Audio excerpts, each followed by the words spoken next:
जवानों की कुर्बानियां कभी जाया नहीं जाने दूंगा, कभी जाया नहीं जाने दूंगा.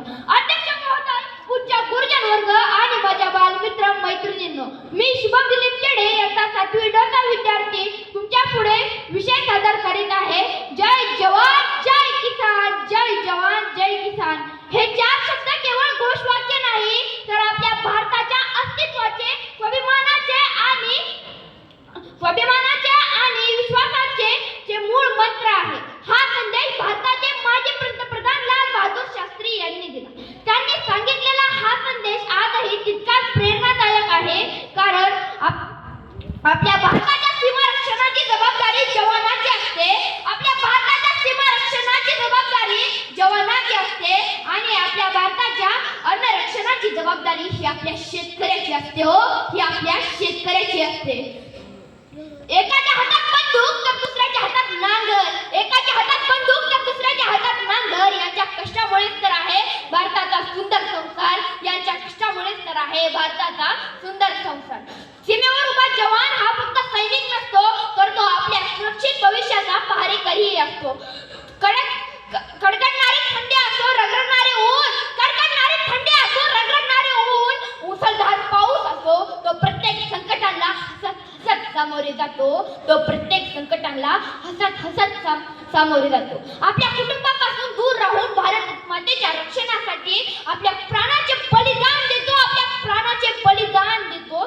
सीमेवर उभा जवान, सीमेवर उभा जवान आणि देशातला किसान, सीमेवर उभा जवान आणि देशातला किसान यांच्यामुळेच तर आहे आपला हिंदुस्थान, यांच्यामुळेच तर आहे महान आपला हिंदुस्थान. आपण रात्री निर्धास्त झोपतो, कारण कुठेतरी एक जवान आपल्या डोळ्यातली झोप घालून भारत मातेच्या रक्षणासाठी आपल्या प्राणाचे बलिदान देत असतो, आपल्या प्राणाचे बलिदान देत असतो.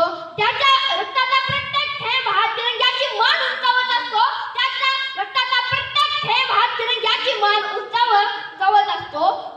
मित्रांनो, देश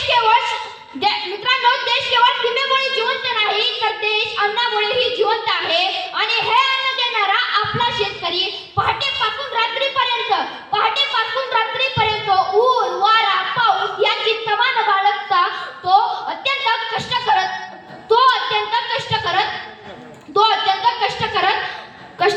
असतो.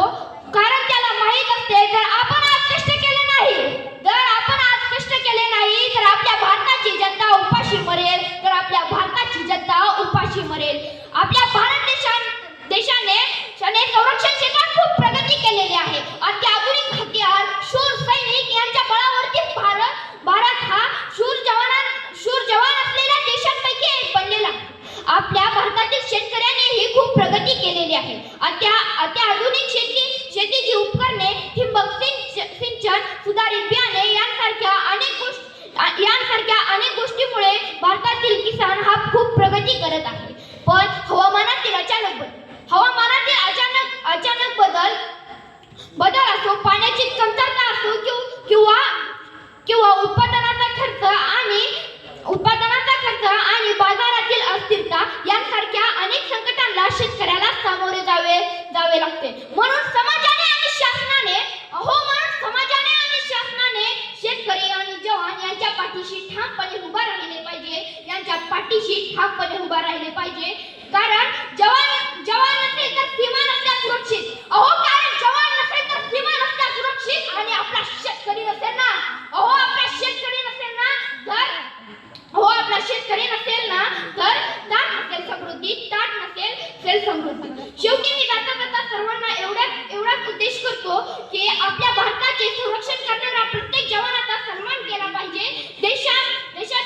देशाचे पोट भरणाऱ्या प्रत्येक शेतकऱ्याचा आदर केला पाहिजे आणि आपल्या कृतज्ञतेतून जय जवान जय किसान हा संदेश लोकांपर्यंत पोहोचवला पाहिजे. शेवटी माझे भाषण संपण्याच्या पूर्वी एवढेच सांगतो आणि संतांच्या विचाराची आठवण करून देतो की राष्ट्रसेवा हीच खरी ईश्वर सेवा आहे.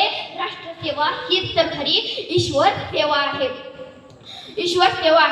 सर्वांनी माझ्यासोबत मिळून एकच नारा द्यायचा आहे, भारत माता की वंदे जय जवान.